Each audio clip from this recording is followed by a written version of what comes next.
Welcome to Parvati அம்மாச்சி சமையல். இன்றைக்கி நம்ம பார்க்க போகிற ரெசிபி ஒரு அருமையான இனிப்பு தோசை ரெசிபி. அதுவும் சக்கரவள்ளி கிழங்கு வச்சு செய்யக்கூடியதான ரெசிபி. வாங்க வீடியோக்குள்ளே போவோம். இந்த சக்கரவள்ளி கிழங்கு தோசை ரெசிபி எப்படி செய்யுதுன்னு பார்ப்போம். இதுக்கு முதல்ல நான் ஒரு பெரிய சைஸ் சக்கரவள்ளி கிழங்குல பாதி அளவு எடுத்து வேக வச்சு நல்லா மசிச்சு வச்சுருக்கேன். நல்லா கொலைய விட்டு வேக வச்சு வச்சுக்கோங்க. அப்போ தான் கட்டிகள் இல்லாமல் இருக்கணும். இதில் அரை கப் அளவு கோதுமை மாவு சேர்த்துக்கோங்க. 1/4 கப் அளவு நாட்டு சக்கரை சேர்த்துக்கோங்க. சேர்த்துட்டு ஒரு பிஞ்ச் அளவு உப்பு, ஒரு 3 ஏலக்காயை தட்டி சேர்த்துக்கங்க. சேர்த்துட்டு கொஞ்சமாக தண்ணி சேர்த்து நல்லா தோசை மாவு பக்குவத்துக்கு விட கொஞ்சம் கெட்டியாகவே நல்லா கலந்து கொடுத்துக்கோங்க. கொஞ்சம் கொஞ்சமாக தண்ணி சேர்த்து கலந்து கொடுங்க. ரொம்ப தண்ணியாக சேர்த்துடாதீங்க, அப்போ தோசை வராது.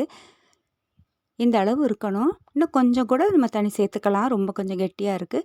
இதில் நம்ம நட்ஸுகள் சேர்த்துக்கோங்க. ஒரு 6-7 காஞ்ச திராட்சை, முந்திரி பருப்பை சேர்த்துக்கோங்க. இது உங்களுடைய சௌகரியம்தான், எவ்வளோ வேணாலும் நீங்கள் சேர்த்துக்கலாம். நல்லா இந்த அளவுக்கு நல்லா வந்த உடனே தோசை கடாயை காய வச்சுட்டு அதில் சின்ன சின்ன தோசைகளாக ஊற்றி எடுத்துட வேண்டியது தான். இதை எக்காரணம் கொண்டு அதிக ஃப்ளேம் வச்சிடாதீங்க, மீடியம் ஃப்ளேமில் வச்சு எடுங்க. அப்போ தான் தோசை ரொம்ப நல்லாயிருக்கும். ஏன்னா நம்ம சர்க்கரை சேர்த்துருக்கிறதுனால தோசை சட்டுன்னு கரிஞ்சு போயிடும். சுற்றிலும் நெய் விட்டுக்கோங்க. இது ரொம்ப நல்லாயிருக்கும். சாஃப்டாக மெத்துன்னு ரொம்ப நல்லாயிருக்கும். நல்லா ஓரளவுக்கு நல்லா வெந்த உடனே திருப்பி விட்டுடுங்க. இதே போலயே எல்லா தோசைகளையும் ஊற்றி எடுத்துருங்க. ரொம்ப நல்லாயிருக்கும். இது நம்ம ஹெல்தியானது வேறு. பிரேக்ஃபாஸ்ட்டாகவும் நம்ம கொடுத்துக்கலாம், ஈவினிங் டைம் ஸ்நாக்ஸாகவும் பிள்ளைங்களுக்கு கொடுத்துக்கலாம். இதே போலயே எல்லா தோசையும் ஊற்றி எடுத்துருங்க. அருமையான சக்கரவள்ளி கிழங்கு இனிப்பு தோசை ரெடி ஆகிடுச்சு.